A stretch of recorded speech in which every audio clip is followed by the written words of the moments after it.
오늘이 부활절이고 또 드디어 3년 만에 코로나 3년 만에 점심 식사를 재개하는 너무나 기쁜 날입니다. 설교 제목이 부활의 식탁인데요. 너무 억지스러운 거 아니냐 이렇게 생각하실 수도 있는데 내용을 듣다 보면 의미가 있네 이런 동의가 되실 줄로 믿어요. 예수님의 부활과 함께 음식을 먹는 것이 왜 특별한 의미가 있는가라고 하는 그 부분입니다. 오늘 본문은 베드로가 로마 군대의 장교이자 이방인 고넬료의 초청으로 그의 집에 가서 고넬료와 그의 식구들 또 친구들에게 설교하는 내용인데, 이때 베드로는 그리스도의 십자가의 죽으심과 부활에 관한 그 복음을 선포합니다. 전합니다. 그리고 이 일에 우리가 증인인데, 부활하신 예수님께서 다른 부활의 자신의 부활의 모습을 보이신 사람들은 다른 사람들이 아니라 미리 택하신 증인들, 곧 제자들, 우리와 같은 이 제자들에게 자기 자신을 보이셨다라고 증언합니다. 40절, 41절 보시면, 하나님이 사흘 만에 다시 살리사 나타내시되 모든 백성에게 하신 것이 아니요 오직 미리 택하신 증인 곧 죽은 자 가운데서 부활하신 후 그를 모시고 음식을 먹은 우리에게 하신 것이라. 그런데 재미있는 것은 그냥 제자가 아니라 부활하신 예수님과 함께 음식을 먹은, 밥 먹은 우리에게 우리가 그 증인이다라고 하는 거예요. 굳이 밥 먹은 얘기까지도 해야 되는가라고 하는 의문이 들지 않습니까? 그냥 우리가 예수님 부활하신 거 봤다 이래도 될 텐데, 우리가 예수님과 밥 먹은 사람들이다 이 얘기를 굳이 이 맥락 속에서 강조한 이유가 무엇일까라고 하는 질문을 던질 수 있는 것이죠.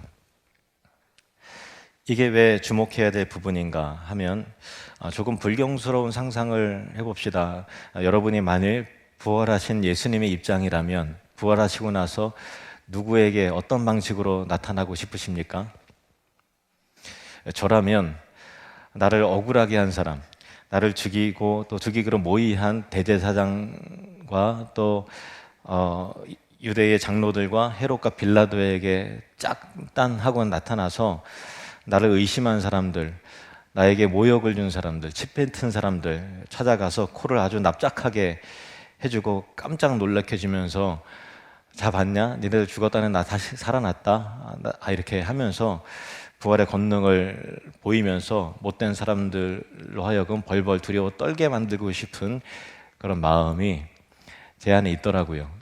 아마 여러분도 비슷할 것 같은데 근데 예수님은 그런 사람들을 안 찾아가셨어요. 그냥 3년 동안 동고동락했던 제자들 찾아가시고 또 예수님 따랐던 성도들을 찾아가셨습니다. 그리고 찾아가셔서 무엇을 하셨는가?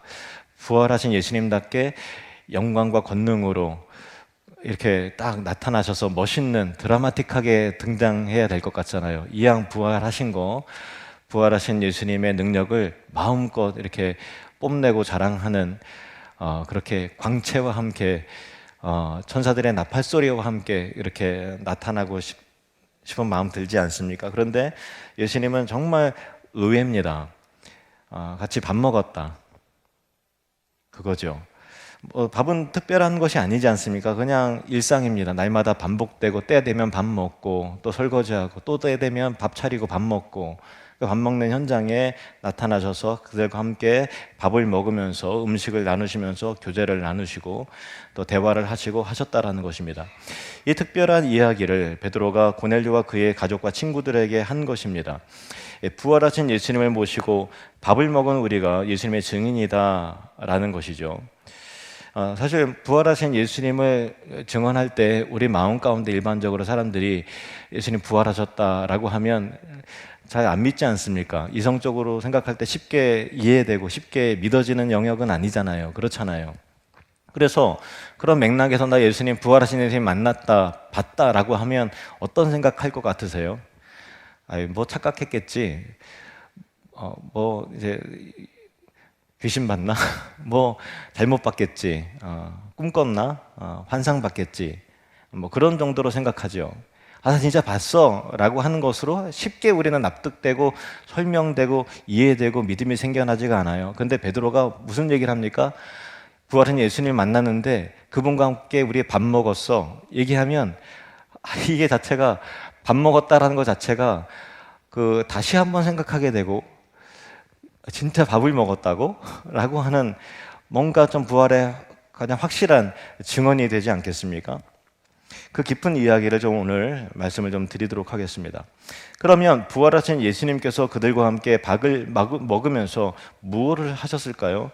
예수님께서 이루시는 부활의 식탁의 그 광경이 굉장히 궁금해지지 않습니까?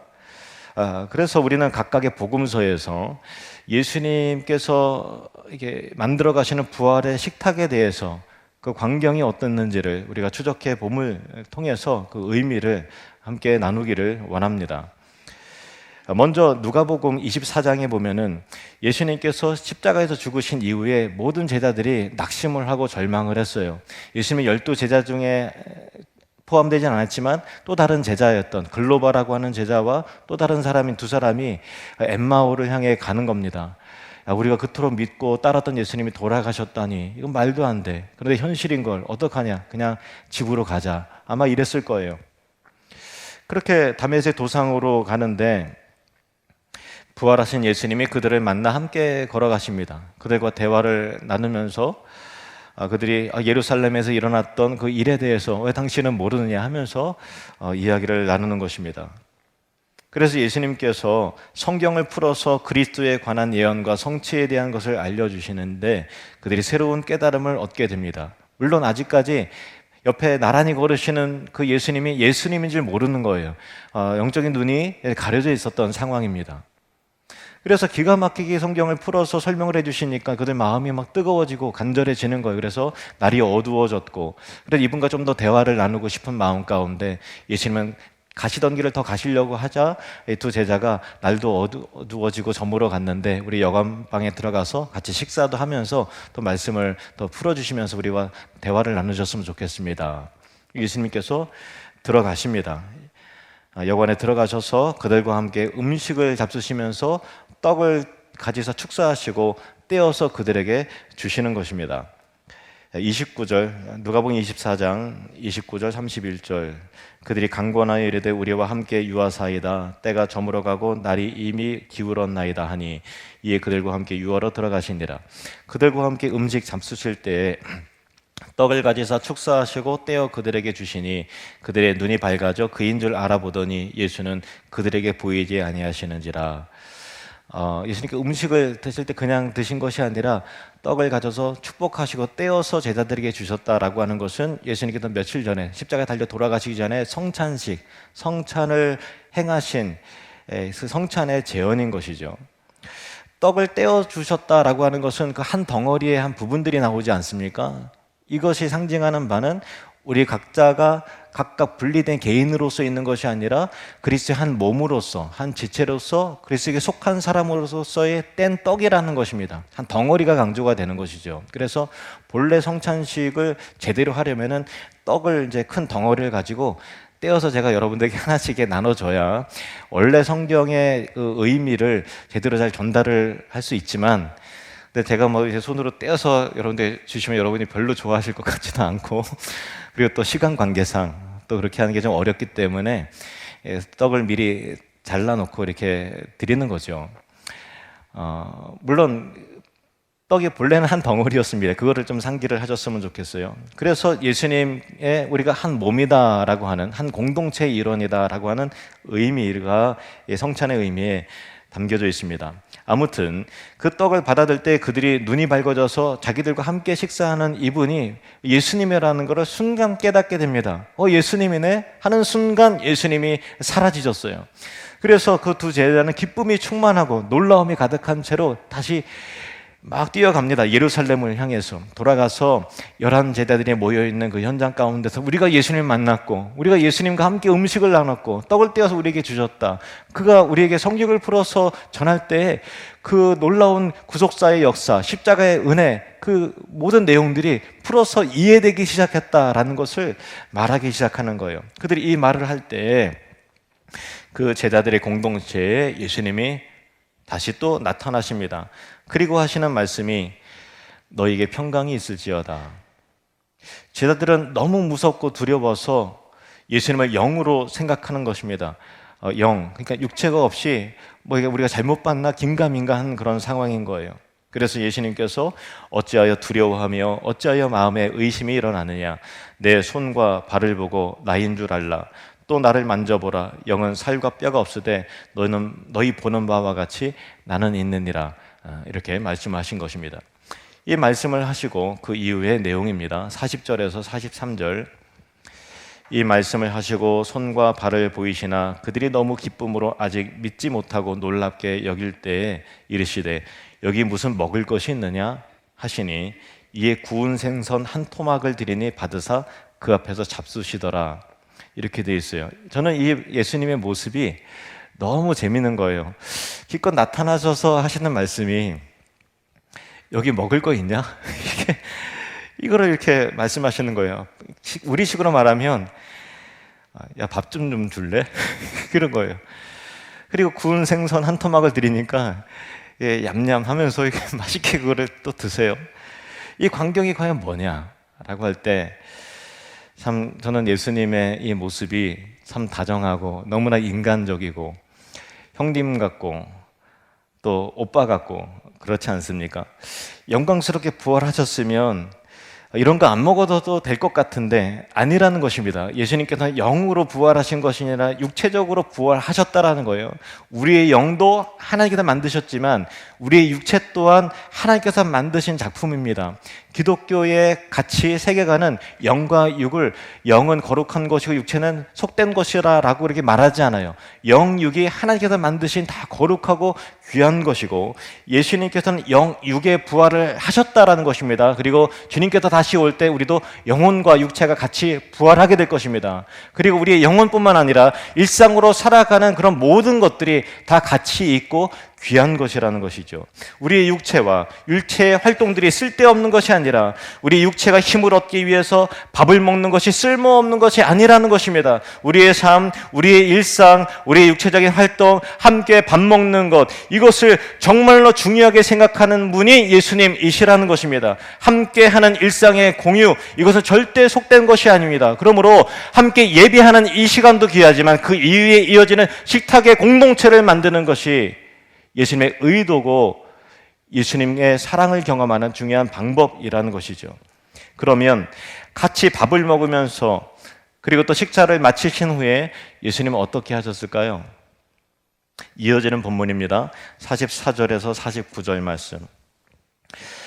또 이르시되 내가 너희와 함께 있을 때에 너희에게 말한 바 곧 모세의 율법과 선지자의 글과 시편에 나를 가리켜 기록된 모든 것이 이루어져야 하리라 한 말이 이것이라 하시고 이에 그들의 마음을 열어 성경을 깨닫게 하시고 또 이르시되 이같이 그리스도가 고난을 받고 제3일에 죽은 자 가운데서 살아날 것과 또 그의 이름으로 죄사함을 받게 하는 회개가 예루살렘에서부터 시작하여 모든 족속에게 전파될 것이 기록되었으니 너희는 이 모든 일의 증인이라.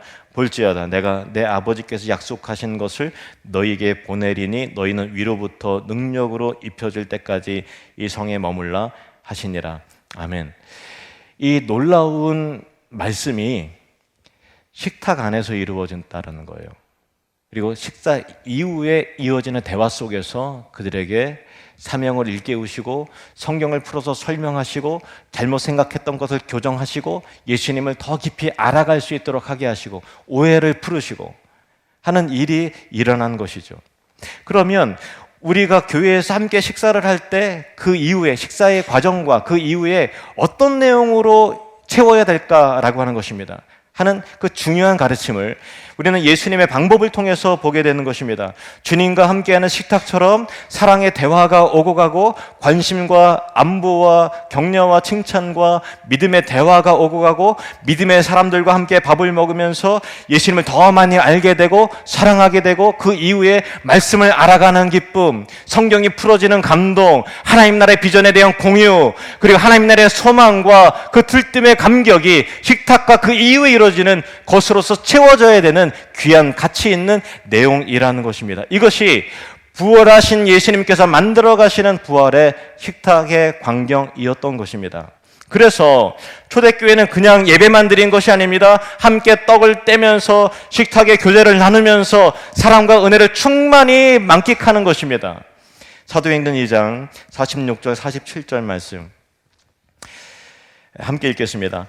날마다 마음을 같이하여 성전에 모이기를 힘쓰고 집에서 떡을 떼며 기쁨과 순전한 마음으로 음식을 먹고 하나님을 찬미하며 또 온 백성에게 칭송을 받으니 주께서 구원받는 사람을 날마다 더하게 하시니라.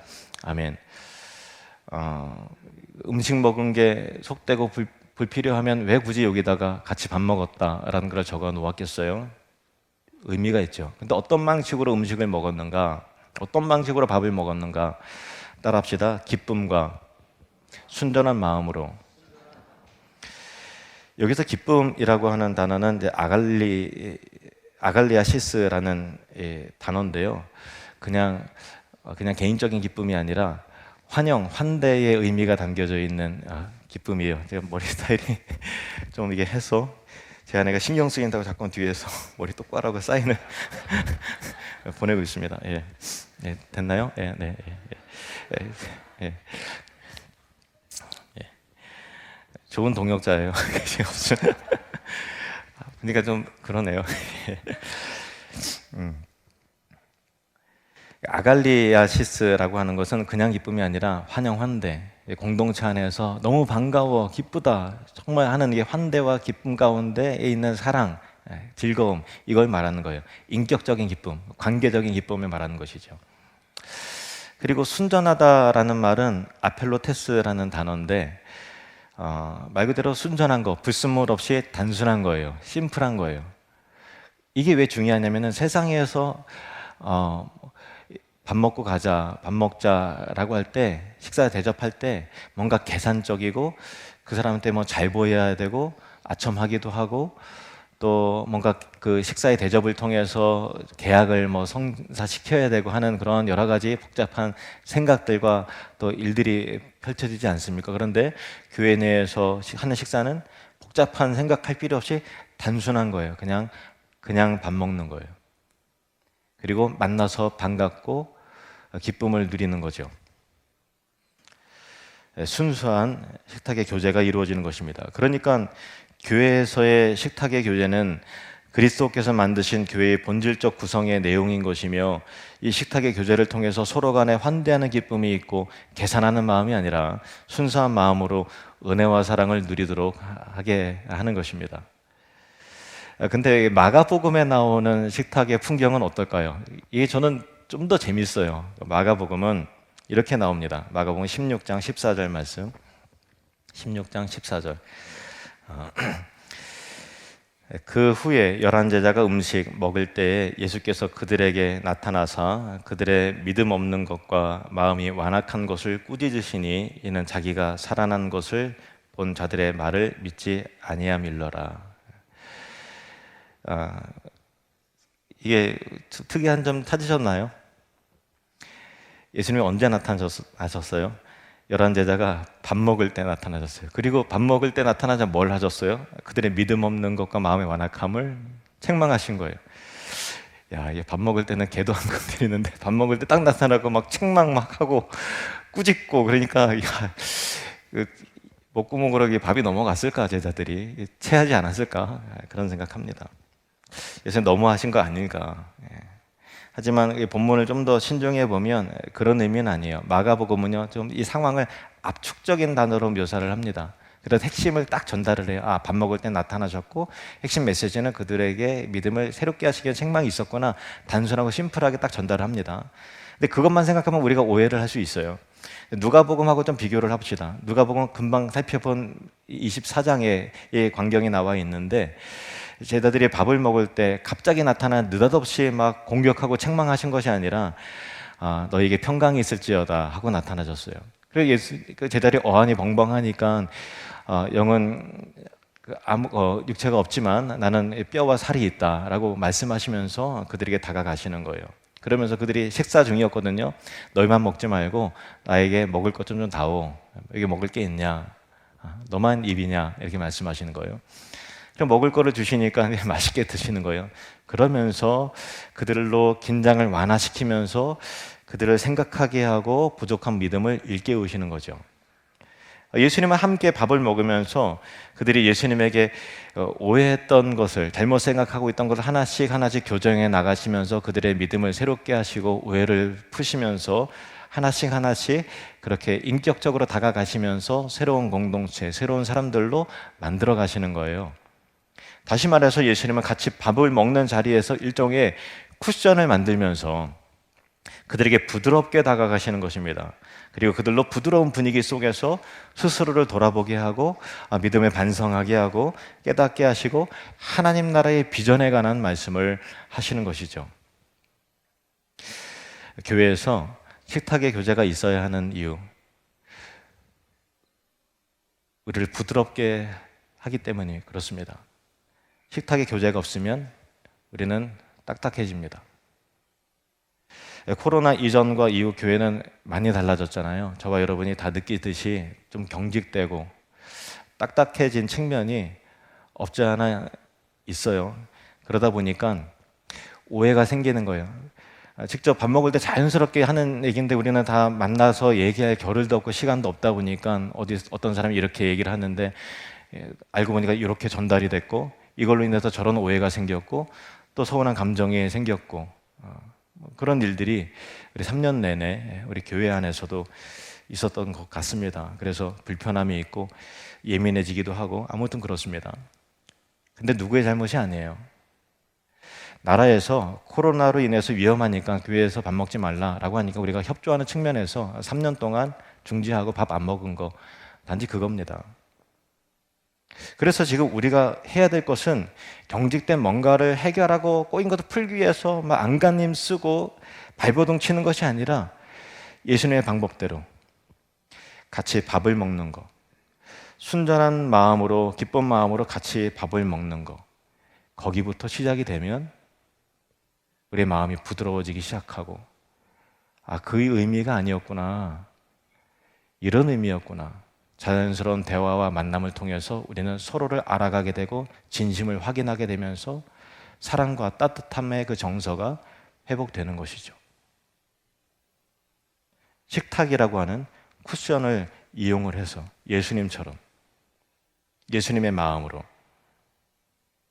그래서 우리가 예수님의 마음으로 삶을 나누고 이야기하다 보면 잘못 생각했던 것들이 이해가 되기 시작하고 서로에게 살아온 삶을 통해서의 그 신실한 모습을 통해서 감동을 받게 되고 도전을 받게 되고 나를 돌아보게 되고 반성하게 되고 새로운 결단과 또 도전을 얻고 그 이후에 또 하늘들의 공동체와 전도의 모임과 또 속으로 성경 공부와 또 여러 가지 활동들을 통해서 우리는 그리스도를 새롭게 알아가고 성경을 배워가면서 하나님 나라의 비전을 같이 꿈꾸고 만들어가는 건강한 공동체가 되는 것이죠.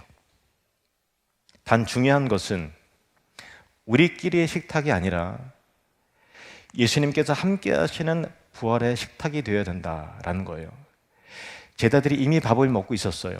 예수님께서 나타나셔서 그 식탁에 합류하시고 여기 먹을 게 있냐 하고 나서 드시기 시작하면서부터 식탁의 분위기는 완전히 달라지는 거예요. 중요한 것은 밥 먹는 것이 아니라 예수님이 함께 하시는 그 식탁이냐, 우리의 식탁 가운데 그리스도의 사랑의 임재가 있는가, 하나님의 말씀의 권능이 우리 공동체 안에 있는가, 예수의 심장으로 그 사람을 만나는가, 정죄하고 판단하고 자기 자랑하는 그런 함부로 막 가르치려고 하고 하는 것이 아니라 온유하고 겸손한 마음으로 예수님의 마음을 품고 그 사람에게 다가가고 식탁의 공동체를 그리스도의 공동체로, 부활의 공동체로 아름답게 만들어가냐에 중요한 차이가 있다는 것입니다. 여러분 축복합니다. 그냥 식탁이 아니라 부활의 식탁을 만들어 가시는 주님의 은혜가 있기를 원합니다. 요한복음 21장에는 좀 더 특별한 부활의 식탁이 차려지는데요, 이것은 부활하신 예수님의 친히 밥상을 차리시는 광경입니다. 제자들은 낙심해서 갈릴리 호수로 갑니다. 낙심한 베드로가 난 물고기나 잡으러 가야 되겠다 할 때 다른 몇 명의 제자들도 우리도 혼자가, 우리도 같이 가, 이래서 갈릴리로 가는 거예요. 물론 이때는 제자들이 이미 부활하신 예수님을 만났어요. 그러니까 예수님 돌아가셔서 이미 돌아가셨기 때문에 우리는 아무것도 할 게 없어. 그러니까 돌아간다. 그 얘기 아니라 예수님 부활하신 거 알아요. 예수님에 대해서 실망한 거 아니에요. 이제 예수님 성령들이 부활하셔서 알아요. 그런데 나 자신에 대해서 실망한 거예요. 야, 내가 이것밖에 안 됐구나. 그때 주님 부인하지 않겠다고 했는데 주님 3번이나 부인하고 내가 이 수준밖에 안 됐구나 라고 하는 스스로에 대한 절망과 좌절, 낙심이 베드로와 제자들에게 있던 것이죠. 코로나라고 하는 기간이 저나 여러분이나 다 그런 생각 들게 하지 않았습니까? 내가 이것밖에 안 됐구나. 참 내 수준이 이거였구나. 우리 교회의 모습이 이거였구나 라는 것들을 다시 한번 돌아보게 한 것입니다. 자기 자신에 대한 실망인 거죠. 내가 어찌 예수님을 버리고 도망갔던가? 어찌 예수님을 배반할 수 있었을까?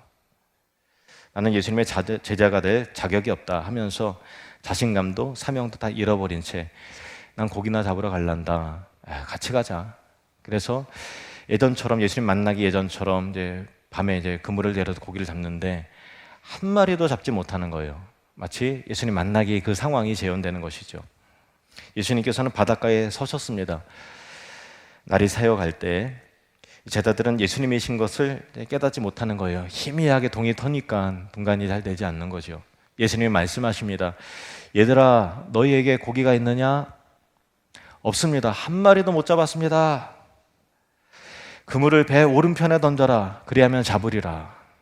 이에 말씀대로 그물을 던졌더니 물고기가 많아 그물이 들 수 없을 정도의 상황이 생겼습니다. 요한이 베드로에게 야, 주님이야 하니까 베드로가 깜짝 놀라서 우통을 벗고 있다가 겉옷을 두른 후에 바다로 뛰어내립니다. 그리고 베드로를 비롯해서 제자들이 육지로 올라오는데 그 다음 장면이 이것입니다. 요한복음 21장 9절에서 14절 말씀.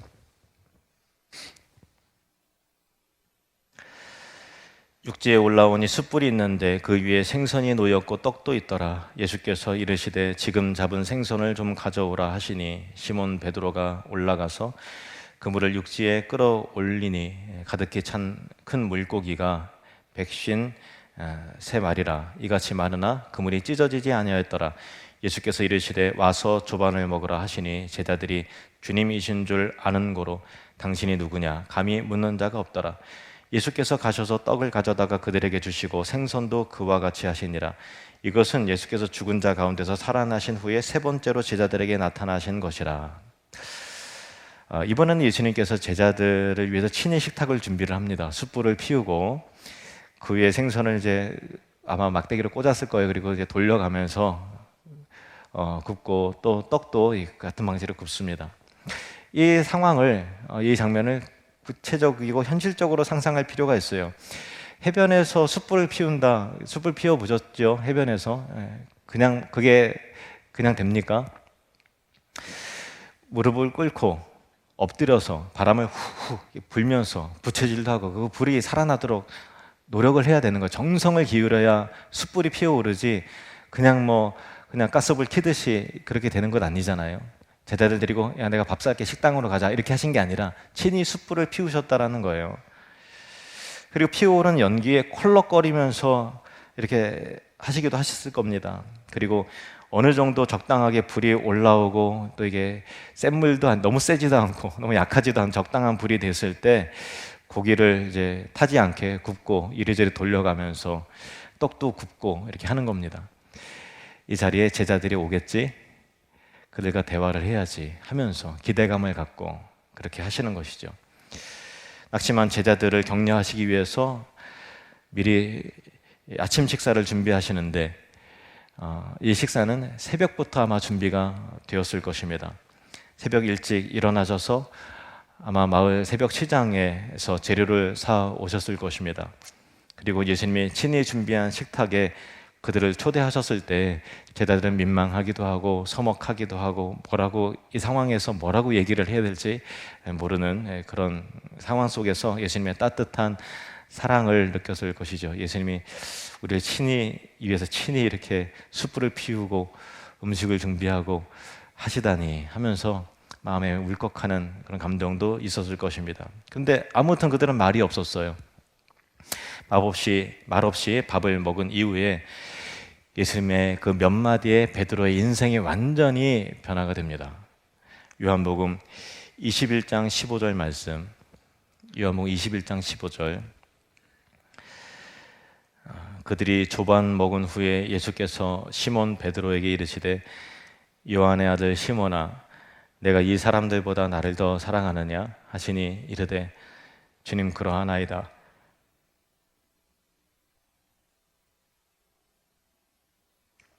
내가 주님을 사랑하는 줄 주님께서 아시나이다. 이르시되 내 어린 양을 먹이라 하시고, 예수님이 이 말씀을 3번이나 반복하시는 거예요. 17절 말씀, 3번째 이르시되 요한의 아들 시몬아 네가 나를 사랑하느냐 하시니 주께서 3번째 네가 나를 사랑하느냐 하심으로 베드로가 근심하여 이르되 주님 모든 것을 아시오매 내가 주님을 사랑하는 줄을 주님께서 아시나이다. 예수께서 이르시되 내 양을 먹이라.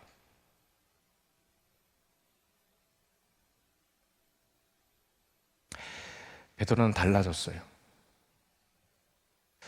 새로 시작되는 오늘 주일 점심 식사가 단순히 끼니를 때우는 것이 아니라 예수님이 제자들을 위해 친히 숯불을 피워서 생선을 굽고 떡을 굽고 기다리셨듯이 우리가 예수님의 마음으로 또 순번되네 부담되네 그 마음이 아니라 이 식탁을 통해서 함께 세워나갈 영광스러운 교회와 받을 위로와 은혜를 생각하면서 예수님의 마음으로 식탁을 준비하고 그 식탁의 교제를 통해서 우리의 심령의 회복이 일어나고 주님을 더 사랑하게 되고 우리의 사명이 다시 한번 확인되는 그런 은혜가 있기를 주님으로 축원합니다.